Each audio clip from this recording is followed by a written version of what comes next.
कृष्ण कृष्ण कृष्ण हरे हरे, हरे राम राम राम हरे हरे, हरे कृष्ण कृष्ण कृष्ण हरे हरे, हरे राम राम राम हरे हरे, हरे कृष्ण कृष्ण कृष्ण हरे हरे। ब्रह्मानंदं परमसुखदं केवलं ज्ञानमूर्तिं द्वन्द्वातीतं गगनसदृशं तत्त्वमस्यादिलक्ष्यम् एकं नित्यं विमलं अचलं सर्वधी साक्षिभूतं भावातीतं त्रिगुणरहितं सद्गुरुं तं नमामि सद्गुरो शान्तं सच्चिदानन्दविग्रहं पूर्णब्रह्मपरानन्दैशम् आनन्दीवल्लभं सद्गुरु सच्चिदानन्दं केवलं करुणाकरं ज्ञानयोगेश्वरं वन्दे ज्ञानदेवा पुनः पुनः। ओम नमो ज्ञानेश्वरा करुणाकरा दयाळा, तुमचा अनुग्रह लाधलो पावन झालो चराचरी, मी कलाकुसरी काहीच नेने बोलतो वचने अतिभाविका, एका जनार्दनी तुमचा दास त्याची आस पुरवावी। सर्व संतांना वंदन, सद्गुरूंना वंदन, आपणा सर्वांना वंदन करू आजच्या चिंतनाला आपण प्रारंभ करतो। काल आपण एक श्लोक 14 नंबरचा विचारात घेत होतो, त्याच्यावरची एकच ओवी आहे, जी ओवी फार सुंदर असं तत्वज्ञान सांगून जाते, आपल्या रोजच्या जीवनासाठी ज्याचा उपयोग आहे, रोजच्या तत्वचिंतनासाठी ज्याचा उपयोग आहे, किंवा आसक्ती टाकण्यासाठी ज्याचा वापर करायला पाहिजे, अशी ती ओवी आहे। त्यामुळे शास्त्र वाचणं, शास्त्राचा अभ्यास हा मुक्तीसाठीच असला पाहिजे। देवाची पूजा ही कर्मबंधनातून मुक्त असण्यासाठी पाहिजे। नाम घ्यायचं तर नाम हे आपल्याला जीवन मरणाच्या ह्या येरझारीतून मुक्त करण्यासाठी घ्यायचं आहे, असा उद्देश एकमेव ठेवून जर साधना आपण करत असू तर निश्चित त्या दृष्टीनेच आपला प्रवास चालेल आणि आपण काही काळातच गंतव्यस्थानापर्यंत पोहोचू, असं सगळी शास्त्रे आपल्याला सांगतात। त्यामुळे जे जे म्हणून काय काय करायचं ते मुक्तीचा संदर्भ तिथं आहे का या दृष्टीनं करायचं, हे चिंतनाचा विषय आहे। मी जे आता बोलायला लागलो, मी आता माझी जी कर्म करायला लागलो, मी वाचन करायला लागलोय, मी चर्चा करायला लागलोय, यात मुक्तीचा काय संदर्भ आहे का, मुक्तीच्या संदर्भातलं काय मी विचार करायला लागलोय का, तर तो खरा विचार। अन्यथा वाया येरजार हरविणं किंवा व्यर्थ बडबड हरविणं, असं दोन शब्दप्रयोग माऊली हरिपाठामध्ये वापरतात।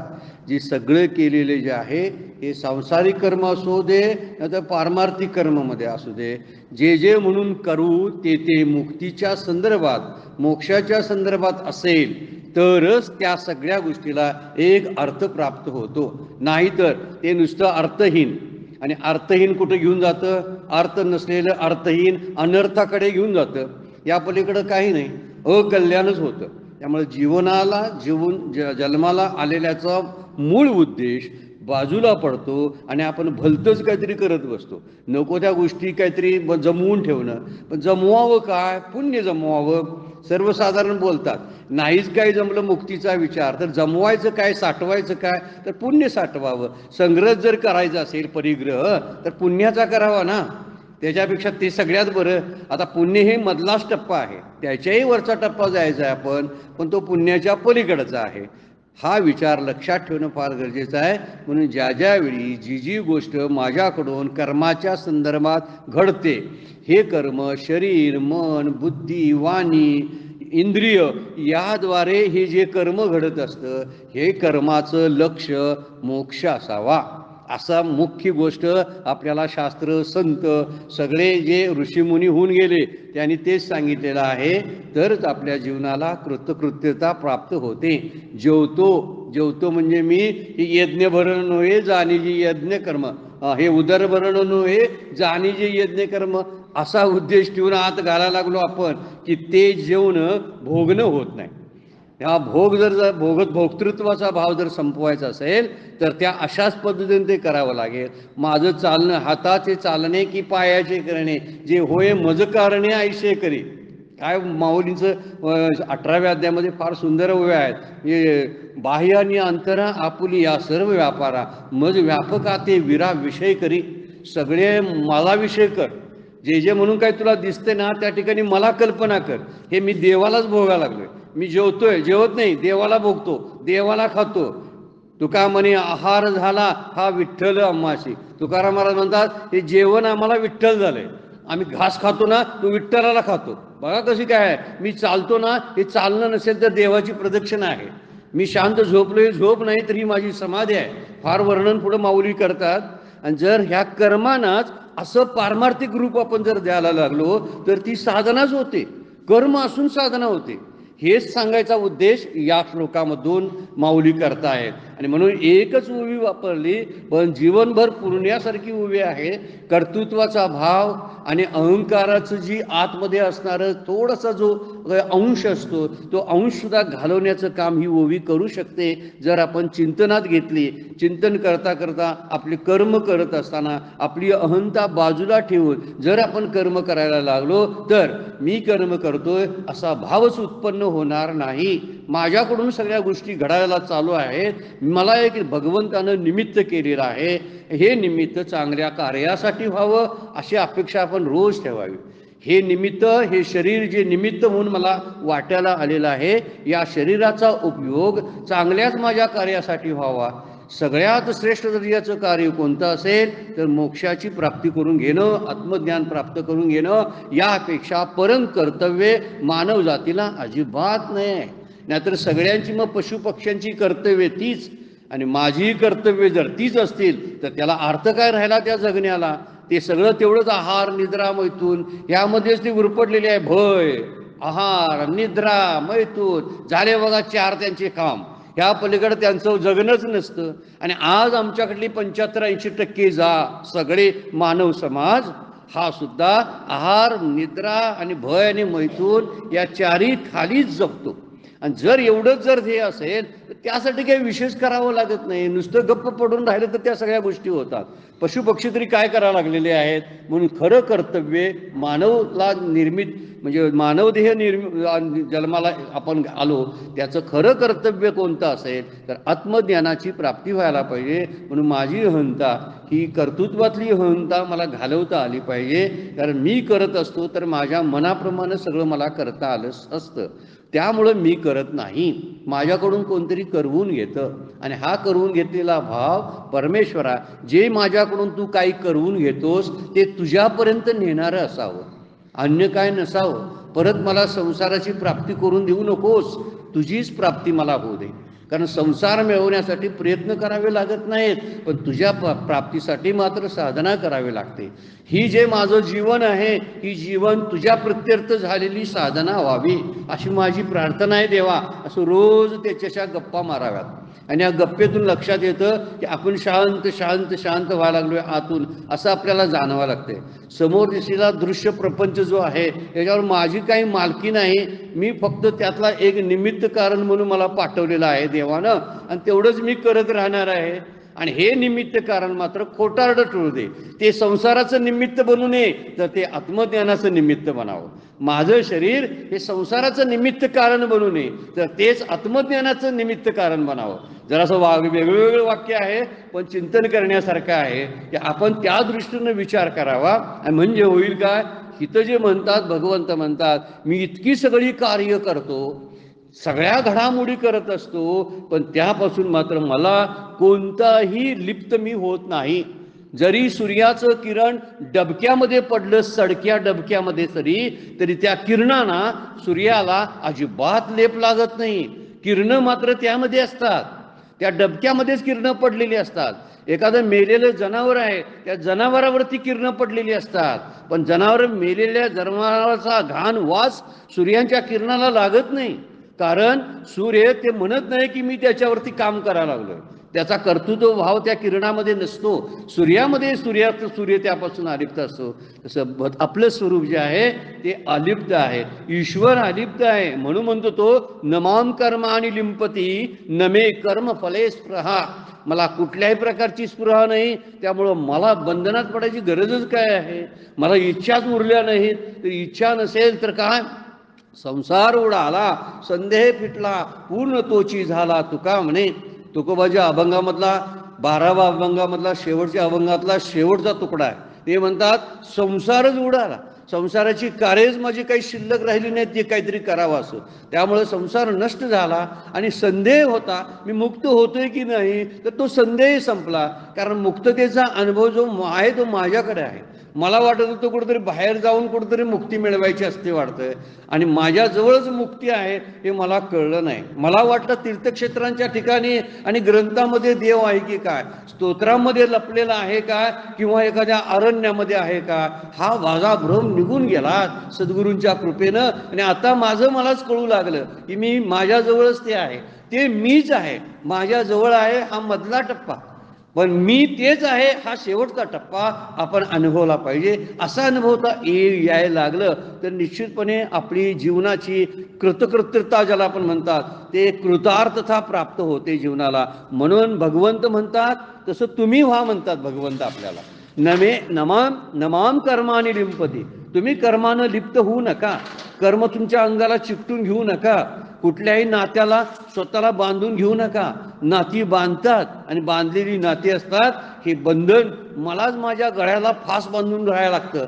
कर्कच असा तिडा आपल्या भोवती पडतो आणि आपल्याला त्रास व्हायला लागतो. मग वेदना होतात, वेदना बरेचशा होतात. रडू फुटतं, झोप लागत नाही, अस्वस्थता जाणवते, कामाकडे लक्ष लागत नाही. या सगळ्या नुसत्या आसक्तीमुळं, बाकी काय नाही. आसक्ती, कामना आणि अहंकार टाकला की त्याला अहंकार गेला, तुका म्हणे देव झाला.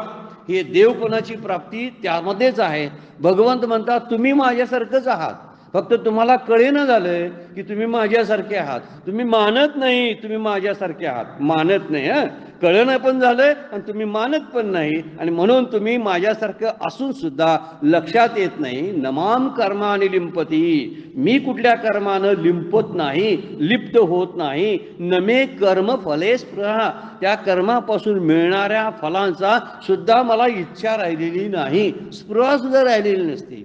असे हे तत्वपुरुष असतात. त्यांना जगण्याची पण इच्छा नसते. ते म्हणतात प्रारब्ध आहे म्हणून मी जगतो. त्यांना जगण्याची इच्छा संपलेली असते. त्याला मृत्यूचं भय त्रास देईल काय सांगा बघू, कसं देईल सांगा. मला मृत्यू येईल भीती वाटते का.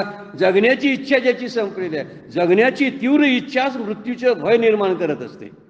जगण्याची तीव्र आसक्तीच, जीवनाची तीव्र आसक्तीच मृत्यूचं भय निर्माण करत असते. जेव्हा जीवनाची आणि जगण्याची आसक्ती संपते त्यावेळी मृत्यूचं भय नष्ट होऊन जातं.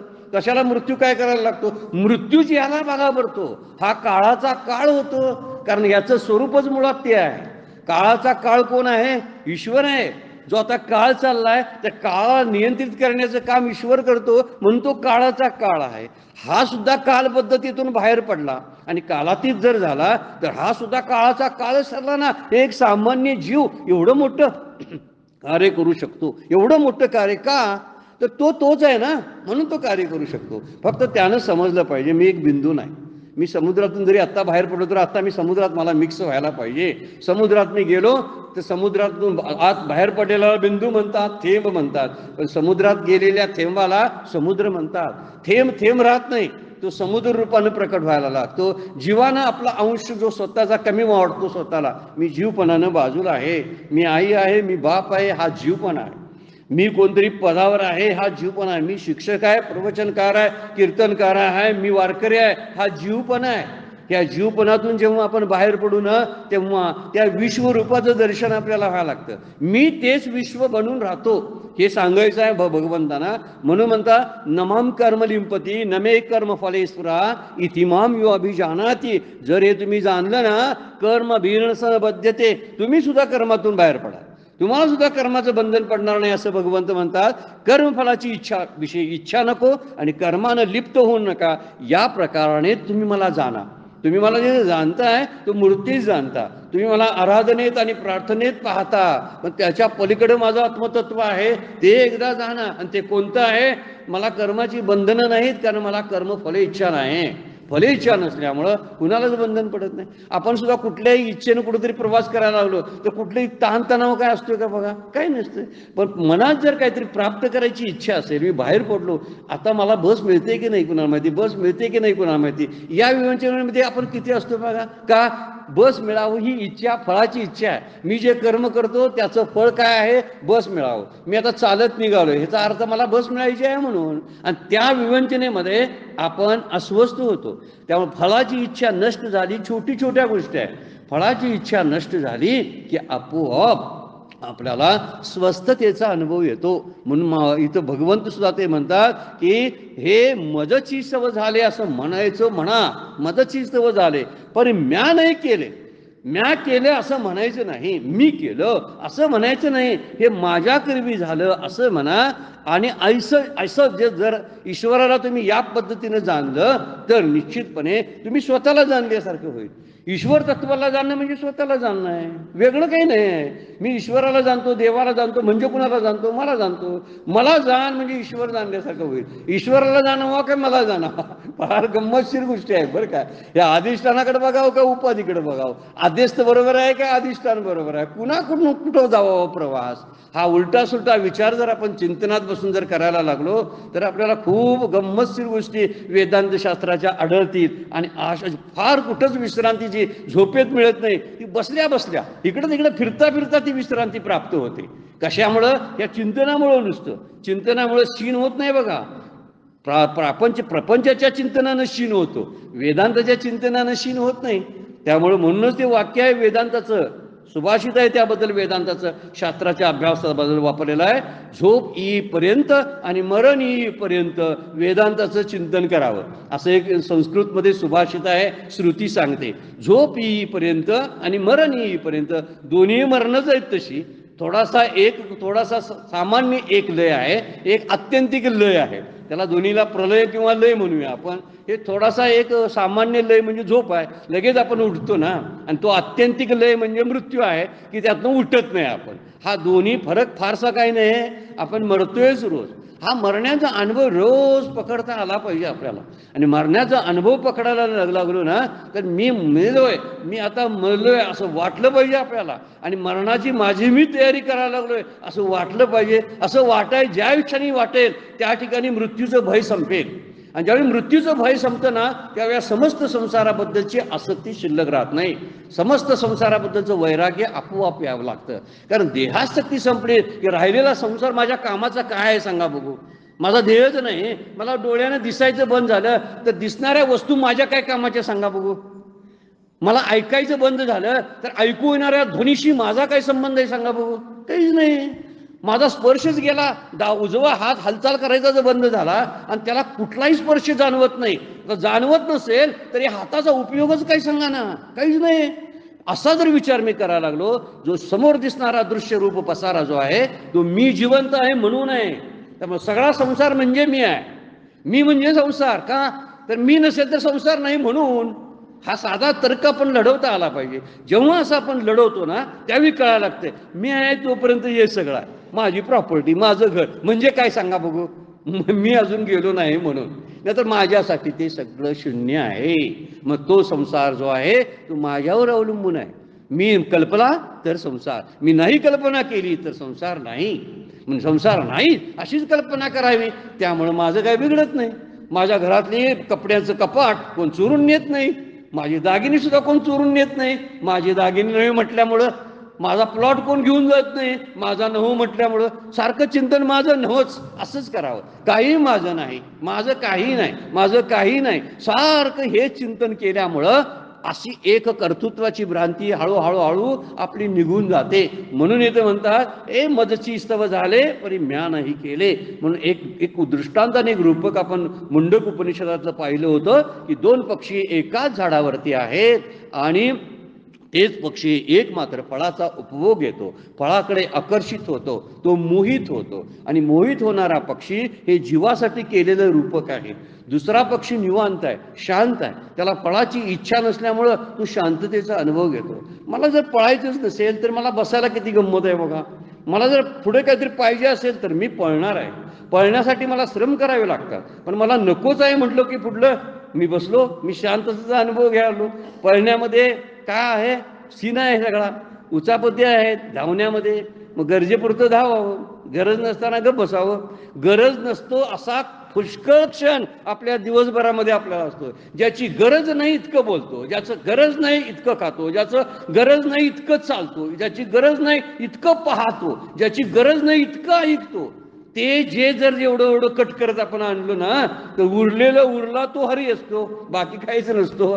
दुजे जो खंडे तो संसार भय, काय म्हणतात, दुजे जो घडे तो संसार भय जोडे, असं म्हणतात. त्यामुळे एक एक एक जर कट करत आपण गेलो तर उरला तो हरी असतो, म्हणजे ते आपलं आत्मतत्व असतं.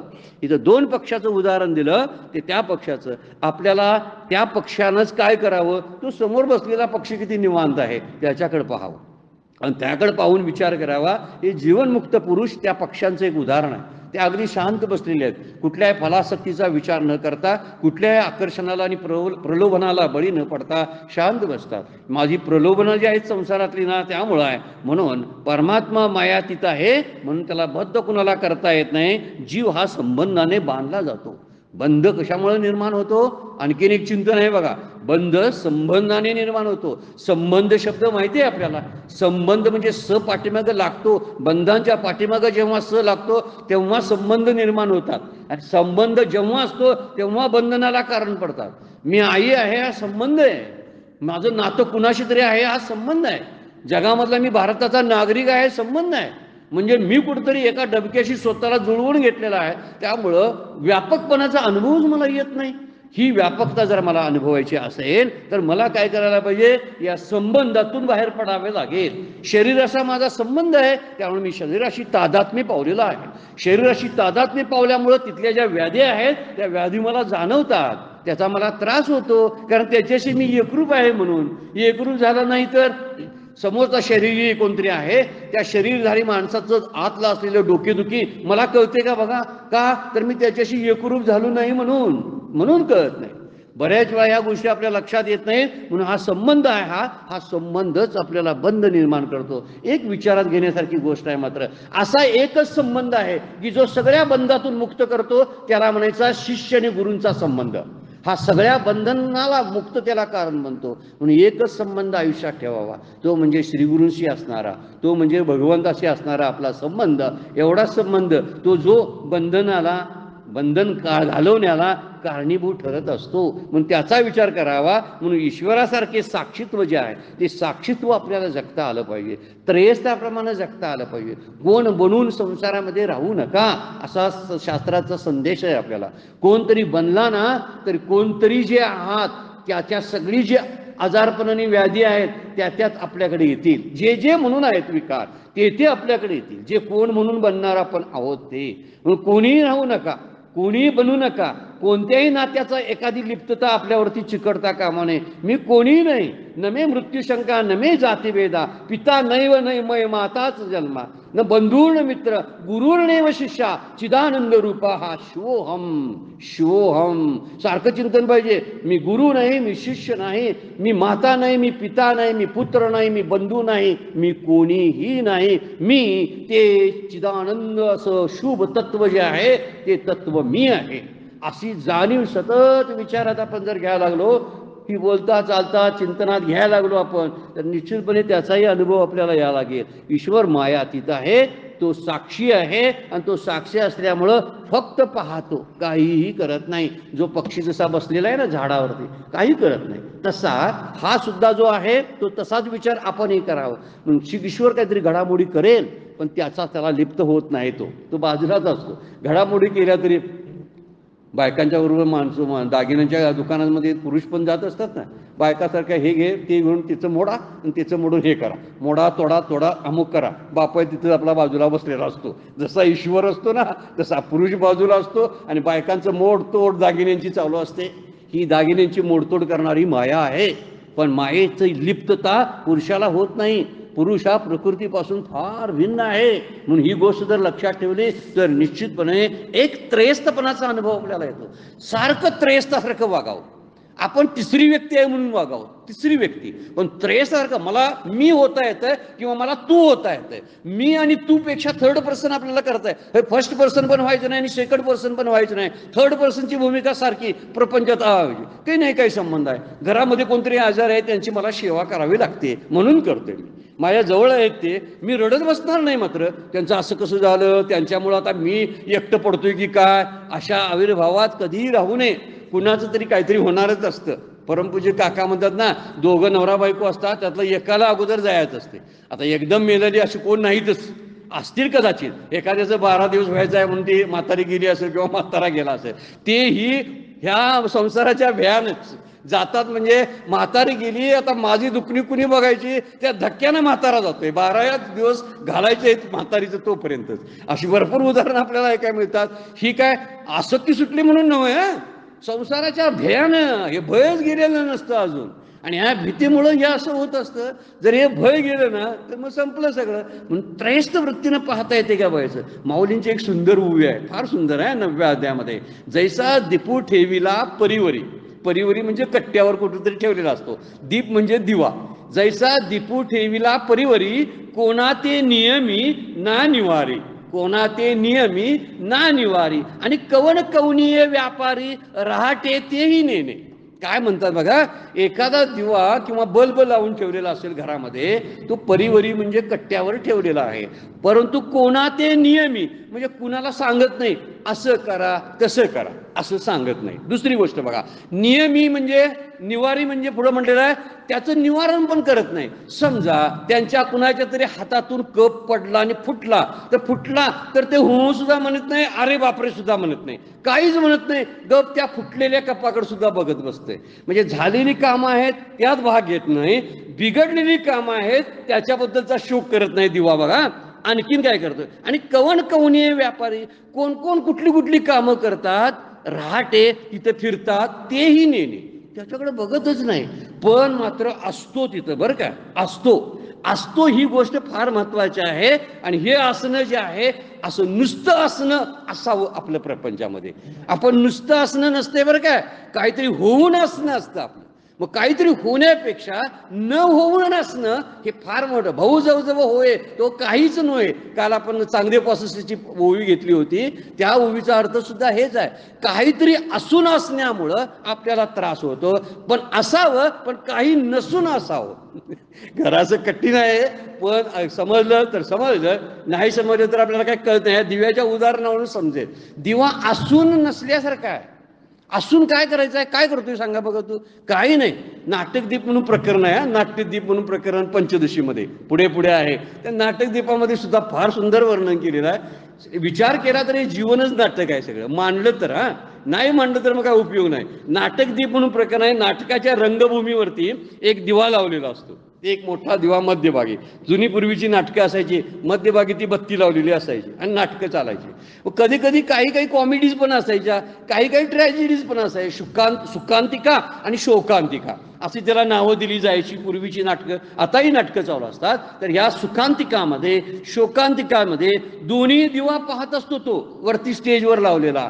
परंतु कोण मेलं त्यातलं म्हणून काही रडत पण नाही, घटना काहीतरी घडल्या म्हणून काही करत नाही, खून दरोडे पडतात स्टेजवरती विचारच करत नाही, पोलिसांना फोन कर किंवा काय कर असलं काही करत नाही, गप्प बसलेला असतो. बघा नाटकदीप प्रकरणामध्ये हा दिव्याचं उदाहरण दिलेलं आहे. कोण मेलं, कुणी खून केले, काय कपट घडलं, सर्व पाहतो. असं जगाकडे पाहण्याची वृत्ती जर आपल्यात आली तर नमा कर्माणी लिंपती नमे कर्मफले स्पृहा, असं जाणणं होईल देवाला. देवाला जाणणं म्हणजे असं जाणणं आहे की मी कोणी नसून माझं असणं हेच देवाला जाणणं आहे. आणि जर असं आपण करायला लागलो तर हे मदचिस्तव झाले एवढंच म्हणता येईल. हे म्या नाही केले हे म्हणायलाच पाहिजे आपण, मी नाही केलेलं आहे. हे मदचिस्तव झाले, दोन्ही बोलावं. माझ्याकडून घडलं गेलं आणि मी नाही केलं, कारण मी करता करविता नाही, ईश्वराचाच मी अंश आहे, त्या आत्मतत्वाचा मी अंश आहे. त्यामुळे माझ्याकडून करणं काही घडणारच नाही. ते हलत नाही, डुलत नाही, जात नाही, येत नाही, सदा संचला येत ना जात नाही, तयावीन कोठे रिता ठाव नाही. समर्थ त्याचं वर्णन करतात, कुठेही काही नाही, भरून उरलेले ते तत्व आहे, तसा मी आहे असं जेव्हा समजायला लागेल तेव्हा ह्या ओवीचा या श्लोकाचा अर्थ आपल्याला लक्षात यायला लागेल. म्हणून प्रपंचाकडे बघताना किंवा देहाकडे आपल्या पाहताना, नातलगांच्याकडे पाहताना अशा अर्थानं पाहावं. नातलगांच्याकडे पाहताना मी यांचा नातलग नाही म्हणून पाहावं. शरीराकडे पाहताना हे शरीर माझं नाही असं म्हणून पाहावं. प्रपंचाकडे पाहताना हा प्रपंच मिथ्या आहे असं पाहावं. त्या मिथ्या प्रपंचाचा उपयोग मला फक्त गरजेपुरता करता येतो, अन्य ह्याचा मला काही उपयोग नाही आहे. याचा उपयोग मला मुक्तीसाठीच करून घ्यायचा आहे, अन्य काय नाही. हे शरीर मन वाणी इंद्रियांचा उपयोग मला मुक्तीसाठीच करून घ्यायचा आहे, अन्य काही नाही. असं चिंतन जर आपण करायला लागलो, हे एकदा समजावून घ्यायला लागलो, तर निश्चितपणे आपल्याला ह्या जन्म मरण रूपी संसारापासून बाजूला जाता येईल. असं पुढच्या श्लोकामध्ये एवं ज्ञात्वा कृतम कर्म पूर्वे रूपी मुमुक्षुभी कुरु कर्मेव तस्वात्वम पूर्वे पूर्वतरम कृतम. आता पुढच्या 2 श्लोकामध्ये जन्मरूपी संसार सांगितलेला आहे. तर तू काय कर, पूर्वीचे जे मुमुक्ष होऊन गेले त्या मुमुक्षांच्या बद्दलचा विचार कर.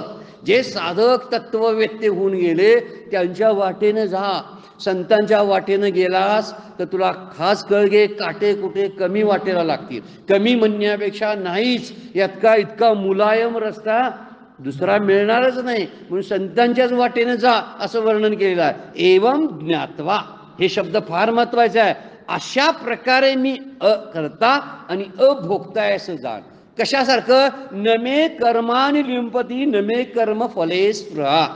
मला कसा जाण, तर मी कर्मानं लिप्त होत नाही आणि मला सुखाची स्पृहा नाही, फळाची इच्छा नाही. एवं ज्ञात्वा असं मला जाण. एवं ज्ञात्वा त्या श्लोकाला ह्या श्लोक जोडून घ्यायचा, त्याच्यावर लक्षात येणार नाही बरं का. एवं ज्ञात्वा कसं, तर आता काय कर्म, कृतम कर्म पूर्वेरूपी मुमुक्षुभी. तू आता काय कर, पूर्वीच्या मुमुक्षेनी जे कर्म केलेले आहे जाणून, कुरु कर्मेव तू तसाच कर, तू देखील.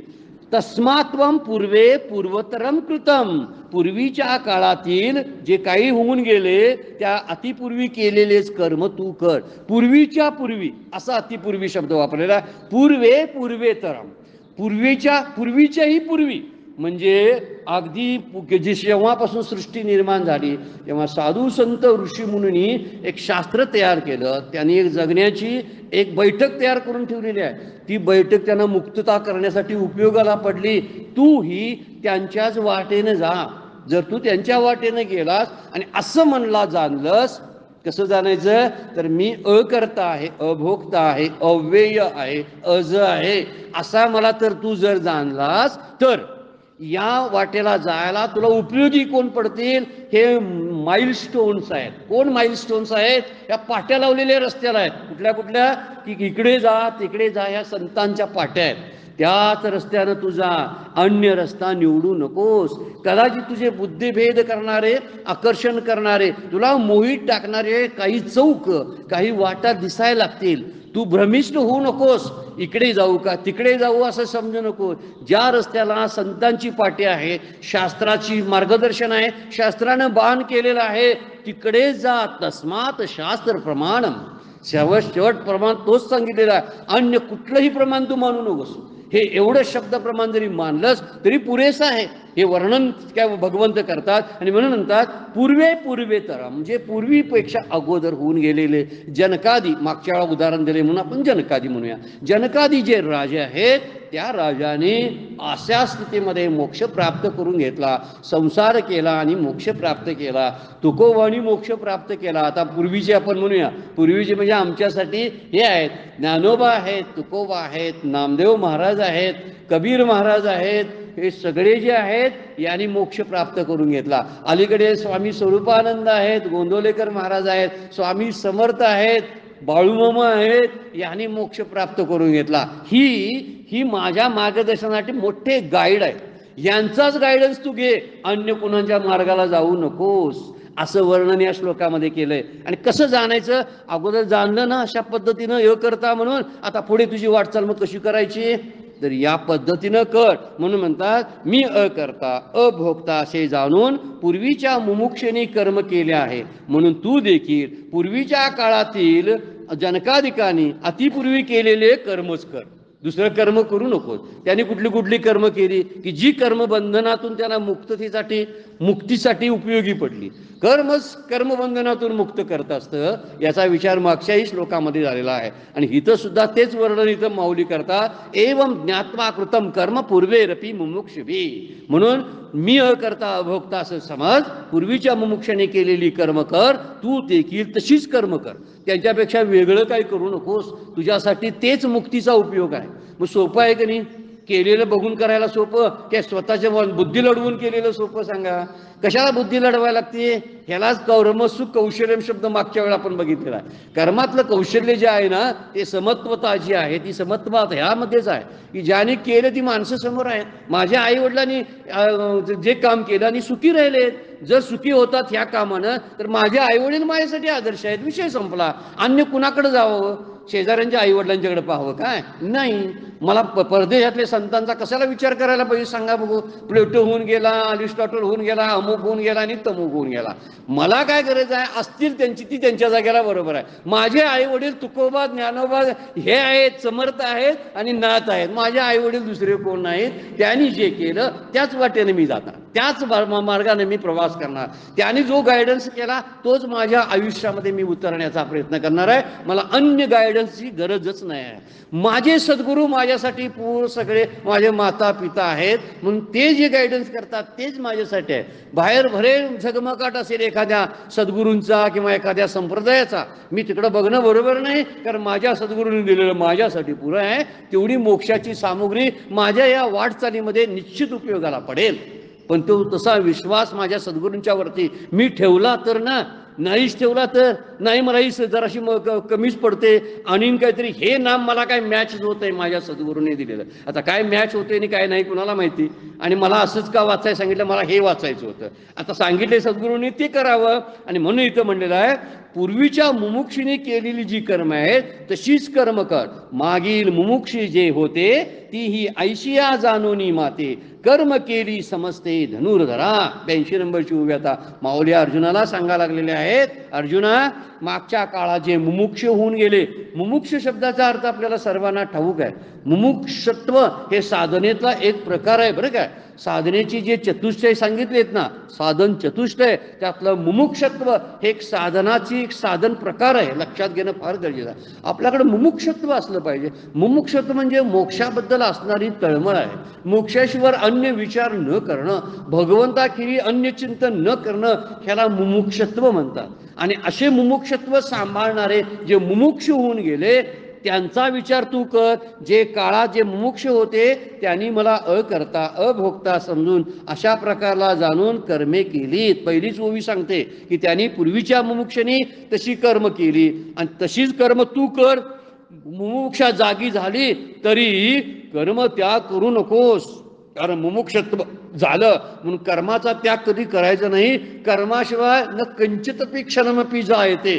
कुठलं एक क्षण सुद्धा कर्म केल्याशिवाय जात नाही. मग स्वतःला अकर्म करण्यासाठी निष्कर्मी झालास असं कशाला समजतोस? रोजच तुला कर्म करावी लागतात. तर जेवणं, खाणं, उठणं, बसणं सगळी कर्मच आहेत. त्यामुळं कर्म करायचं कधी सोडून देऊ नकोस, मुमुक्षा जरी झाली तरी. आणि म्हणून त्याचा विचार कर. या 2-3 टप्प्यावर माणसाने विचार करायला पाहिजे. माझं कर्म जे आहे, जे पूर्वीच्या मुमुक्षांनी जसं ईश्वरार्पण करून टाकलं, तसंच आत्ताचं माझं कर्म सुद्धा ईश्वरार्पण झालं पाहिजे. गोंदवलेकर महाराज एका दगडफोड्यांची गोष्ट सांगतात, म्हणजे बांधकाम करणारे जे गौंडी किंवा दगड फोडणारे असतात त्यांच्याबद्दल. हे तिघजण तिथं आहेत. एका मंदिराचं बांधकाम सुरू आहे. आता त्याला पहिला प्रश्न विचारलेला आहे, तू दगड कशासाठी फोडतोस रे बाबाई? हे दगडाचं काम तू काय करायला लागलास? तुझं कशासाठी करतोस? तर पहिला जो आहे ना, त्यातला जो कामगार आहे तो बोलतो, काय सांगू, आता काय दुसरा जगण्याला मला मार्गच नाही, मग काय करायचं? म्हणून मी हे काम करायला लागलेलो आहे. हे पहिल्याला विचारलं. दुसऱ्याला हाच प्रश्न विचारला, हे तू काम का करतोस? तो म्हणला, हे काम चांगलं आहे आणि चांगलंच्या चांगलं असून मला पोटासाठीही उपयोगाचं आहे म्हणून मी करतो. हे काम चांगलं आहे कारण मंदिराचं काम आहे आणि ते चांगलं काम आहे आणि माझ्या पोटासाठी पण आहे म्हणून मी करतो. आणि तिसऱ्याला हाच प्रश्न विचारला, बाबा रे तू हे काम का करतोस? तर तो म्हणतो, यातून माझं तरी पोट भरतच. हा गौण भाग आहे. पोट भरणं हा गौण भाग आहे, पण माझ्या हातातून हे भव्य न दिव्य मंदिराचं काम होत आहे आणि ते काम मला ईश्वरार्पण करण्याची संधी देवानं दिलेली आहे, म्हणून मी स्वतःला भाग्यवान समजतो. हा तिसरा बोलतो ना, हे तिसऱ्याचं बोलणं आपण आपल्याकडे घेणं फार गरजेचं आहे. मधला जो आहे रजोगुणी बोलतो, पोटासाठी करतो. पहिला म्हणतोय काय करायचं, कुठंतरी फिरण्यापेक्षा हे बरं म्हणून ते करतो, हा तमोगुणी आहे. आणि हा सत्वगुणी काय बोलतो बघा, की माझ्या हातून एक भव्य दिव्य काम आणि मंदिराची उभारणी सुरू आहे आणि ही उभारणी मी त्याला निमित्त बनायला लागलोय, माझ्यासाठी हे चांगलं काम आहे, मी ईश्वरार्पण बुद्धीने हे काम करतो. ईश्वराच्या प्रीत्यर्थ केलेली सगळी कामं मोक्षाला कारण बनतात. मगाशी आपण सुरुवातच चिंतनानं केलेली आहे. कुठलंही काम मोक्षाचं देह लक्ष समोर ठेवलं आणि मोक्ष हे लक्ष ठेवून जर वाटचाल करायला लागलो तर बरेच चोऱ्या असतील त्या सुद्धा मोक्षाला कारणीभूत ठरतील. लक्षात घेण्यासारखी बाब आहे. लक्ष काय आहे तर त्यासाठी आहे. म्हणून एखाद्याच्या घरामध्ये एखादं अमूल्य पुस्तक आहे, मला कुठंच मिळत नाही ते, पण त्यांच्या घरामध्ये आहे, पडूनच आहे, पण काय ती चालत नाही, मला मात्र त्यातलं काहीतरी पाहिजे आहे, त्यांच्या भागारी मी ते चोरून पटदिशी घेऊन येतो. नको सांगायला त्यांना, कारण ते मला देणार नाहीत, म्हणून मी आणलं. कशासाठी आणलं तर मला जाणायचं आहे, साधना त्यामध्ये मांडलेली आहे ती जाणायची आहे. म्हणून काय आहे त्यामध्ये, चोरी हा गुन्हा होईल का? नाही. कर्म असून सुद्धा अकर्म होतं. किती गंमतशीर गोष्ट आता पुढे बघणार आहोत आणि फार त्याच्यावर चर्चा आहे. कर्म अकर्म आणि विकर्म कसं होतंय याचा विचार आपण पुढच्या श्लोकामध्ये. इथं म्हणतात ईश्वर प्रत्यर्थ जेवढी जेवढी म्हणून कामं केली जातात ती मोक्षाला कारण म्हणतात. म्हणून पूर्वीचे मुमुक्ष सिद्ध पुरुष जे होते ते ज्या मार्गाने गेले त्याच मार्गाने जावावं. सिद्धांची लक्षणं जी असतात ती साधकांच्या उपासना असतात. साधकांची साधन प्रणाली कशावर ठरते? सिद्धांच्या लक्षणावरून ठरते. सिद्ध ज्या स्थितीमध्ये जगले, त्यांनी साधना केली, त्यांचं जे चरित्र आहे ते चरित्र आपल्यासाठी मार्गदर्शक असतं.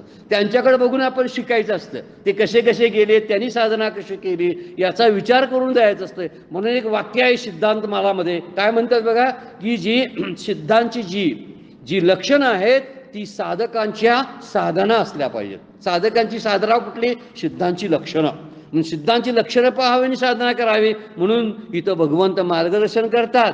तू जरी आत्मज्ञानी नसशील तर चित्तशुद्धी व्हावं म्हणून काम कर. आणि जर तू आत्मज्ञानी झालास, ज्ञान प्राप्त झालंय, मोक्ष मिळालाय असं वाटत असेल तर इतरांच्या हितासाठी काम कर. बघा दोन्हीकडे संदेश कसा आहे. जर तुला आत्मज्ञान प्राप्त झालं नसेल, देवाची प्राप्ती अजून झाली नसेल तर चित्तशुद्धीसाठी तू साधना कर, कर्म कर. आणि जर तुला खरंच आत्मज्ञान झालंय असं वाटत असेल तर इतरांच्या हितासाठी काम कर, मार्गदर्शक म्हणून राहा. तुका म्हणे आता उरलो उपकारापुरता अशी भूमिका वटवत राहा समाजामध्ये. म्हणजे दोन्ही ठिकाणी कर्म सोडू नको म्हणून सांगितलंय बघा. आत्मज्ञानी झालास तरी सोडू नकोस, आत्मज्ञान व्हाय नसेल तरी सोडू नकोस. दोन्ही ठिकाणी कर्माला प्रेरणादायक बोललेलं आहे तर भगवंत. म्हणून हा जो विचार सगळा भगवद्गीतेचा, म्हणजे काही जरी म्हणतात की भगवद्गीतेमुळं सगळी माणसं कामं टाकून सगळी संन्याशी झाली, तर कुठं झाली, किती झाली सांगा बघू. आता संन्यासाचं एक उदाहरण सांगूया आपण. काही कर्म करत नाही पण असे जीवनमुक्त खूप पुरुष होऊन गेले की ज्यांनी समाजासाठी इतके झटलेत, ते खूप झटलेत. समर्थांनी किती मंदिरं बांधली, मारुतीची मंदिरं किती स्थापन केली बघा, रामरायाची मंदिरं स्थापन केली, किती उपासना निर्माण केल्या, किती लिखाण करून ठेवलंय सगळं. परमपूज्य गायकांनी 45-46 ग्रंथ लिहून ठेवले. हे कर्म नव्हे काय? पण कर्म कसलं? जे कर्म त्यांना बंधनातून मुक्त करणार आहे असं कर्म त्यांनी केलं. अशांच्याकडे पहा, ते पूर्वतरम असा शब्द वापरलाय. हे पूर्वीचे मुमुक्ष आहेत, सिद्ध पुरुष आहेत, त्यांच्याकडे बघ आणि कर्म कर. आणि म्हणून तुकोबंध सुद्धा अभंग आहे बघा. मार्ग दावून गेले आधी दयानिधी संत ते, जे दयन असलेले मार्ग दाखवून गेले, मार्ग दावून गेले आधी दयानिधी संत ते, तयाचे वाटे चालू जाता न पडे गुंता काही कोठे. त्यांच्याच वाटेनं जर चाललं असेल ना तर कुठलाही गुंता पडत नाही.